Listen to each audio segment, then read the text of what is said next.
Assalamualaikum warahmatullahi wabarakatuh. Kami dari kelompok 1 akan mempresentasikan hasil tugas kami dengan judul kampanye nasi tempong Mas Bowo. Selamat menyaksikan. Ya, di sini saya akan menjelaskan sejarah UMKM yang kami ambil, yaitu nasi tempong Mas Bowo yang bergerak di bidang jasa kuliner, khususnya dalam penyajian nasi tempong. Nah, UMKM ini berada di Kabupaten Bantul, Daerah Istimewa Yogyakarta. Nah, UMKM ini didirikan oleh Sandi Wibowo pada tahun 2024. Untuk produk utama yang ditawarkan adalah nasi tempong yang disajikan dengan sayuran rebus, rempeyek, dan lauk pauk tradisional Yogyakarta. Selain itu, nasi tempong Mas Bowo juga dikenal karena pelayanan pelanggan yang baik dan ramah. Nah, untuk tujuan pembuatan proposal ini adalah untuk marketing dalam meningkatkan branding produk untuk membedakan dengan kompetitor agar meningkatkan nilai penjualan untuk sasaran. Selain itu, kami juga akan memperluas pasar untuk bidang online dengan meningkatkan promosi pada akun media sosial nasi tempong Mas Bowo. Nah, untuk analisis SWOT, yang pertama ada strength. Yang pertama ada nasi tempong memiliki resep unik yang tidak banyak ditemui di tempat lain. Yang kedua ada berlokasi di Kabupaten Bantul, Daerah Istimewa Yogyakarta. Yang ketiga ada pelanggan sering memberi ulasan positif tentang pelayanan yang baik. Yang kedua ada weakness. Pertama ada sumber daya seperti modal, infrastruktur, dan tenaga kerja mungkin masih terbatas. Yang kedua ada kompetensi tinggi karena banyak variasi hidangan tradisional yang tersedia. Yang ketiga ada kemampuan teknis digital mungkin belum sepenuhnya matang yang dapat menyebabkan kesalahpahaman atau gangguan operasional. Yang ketiga ada opportunities. Yang pertama tren baru dalam mencari kuliner tradisional semakin marak. Yang kedua ada kolaborasi dengan restoran di sekitar dapat membantu meningkatkan jaringan pasar. Yang ketiga ada menggunakan media sosial aktif untuk mempromosikan produk secara efektif tanpa biaya. Misalnya ada Instagram, TikTok, dan lain sebagainya. Terus yang ketiga ada trade.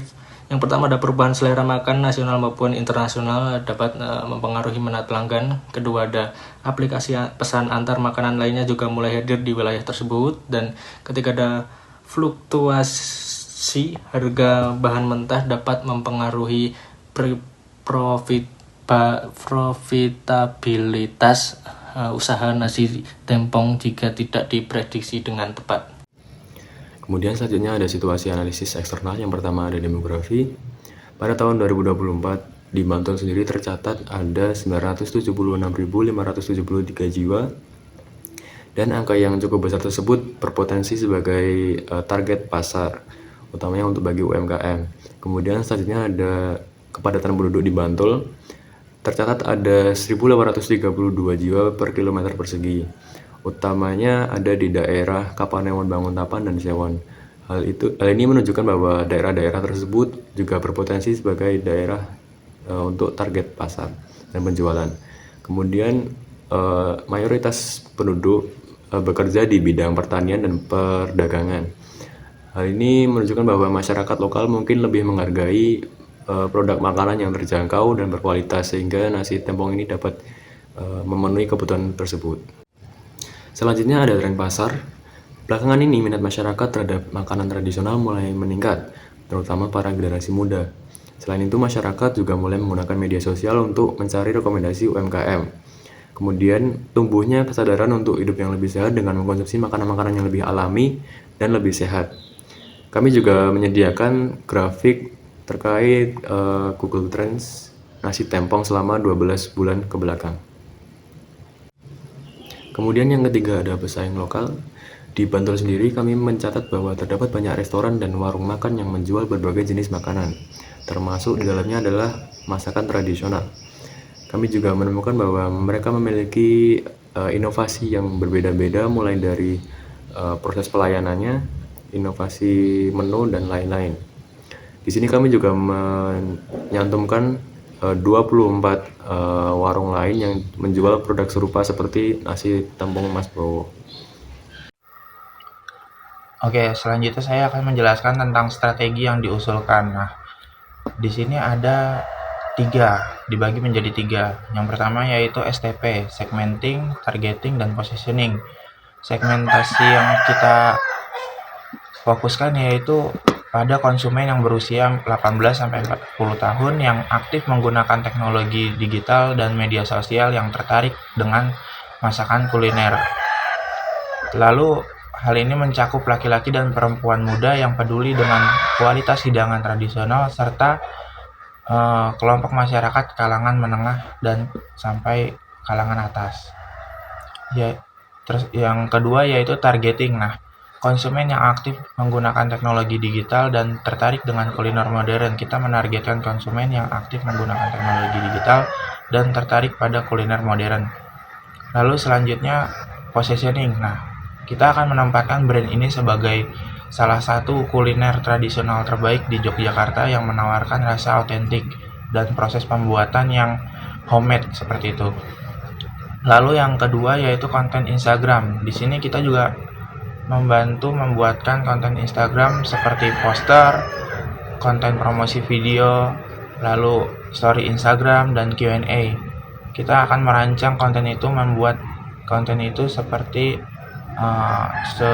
semenarik mungkin agar para konsumen itu tertarik untuk membeli nasi tempong Mas Bowo ini. Lalu yang kedua yaitu strategi pemasaran. Nah, di sini kita membagi dalam 3 poin yaitu pertama partnership. Kita akan bekerja sama dengan para pembisnis lain untuk meningkatkan jaringan pasar dan menawarkan menu yang lebih variatif dan menarik untuk para konsumen. Lalu yang kedua yaitu berkolaborasi dengan influencer. Kita akan memanggil influencer-influencer lokal untuk mempromosikan nasi tempong Mas Bowo ini. Lalu bagaimana menurut mereka, kesan pesan mereka, kekurangan atau kelebihan masukan dalam nasi tempong Mas Bowo ini apa. Lalu yang ketiga kita akan menawarkan diskon. Nah, diskon ini kaitannya kental dengan para konsumen. Pasti konsumen selalu tertarik dengan yang bernama diskon ini. Kita akan memberikan diskon-diskon menarik. Yang selanjutnya rencana implementasi. Nah, rencana implementasi ini kita akan yang pertama dari STP ini kita akan bekerja sama untuk menganalisis dan meriset pasar yang tepat untuk nasi tempong Mas Bowo ini yang didampingi oleh ownernya langsung. Lalu yang kedua konten Instagram. Nah, kita akan menganalisis terlebih dahulu apa yang diperlukan para konsumen, lalu penggunaan Instagram Insight untuk melihat bagaimana perkembangan media sosial tersebut, lalu menggunakan fitur-fitur seperti feeds, story, polling, dan Q&A box. Lalu yang ketiga yaitu strategi pemasaran. Nah, kita akan langsung bekerja sama dengan penyedia bahan makanan atau restoran lain. Lalu kita akan bekerja sama dengan para influencer untuk mempromosikan nasi tempong Mas Bowo ini melalui Instagram. Lalu kita akan mengadakan loyalty program yang berguna untuk menarik para konsumen-konsumen pelanggan-pelanggan setia dari nasi tempong Mas Bowo ini. Ya, sekian presentasi dari kelompok kami. Kurang lebihnya mohon maaf. Wassalamualaikum warahmatullahi wabarakatuh.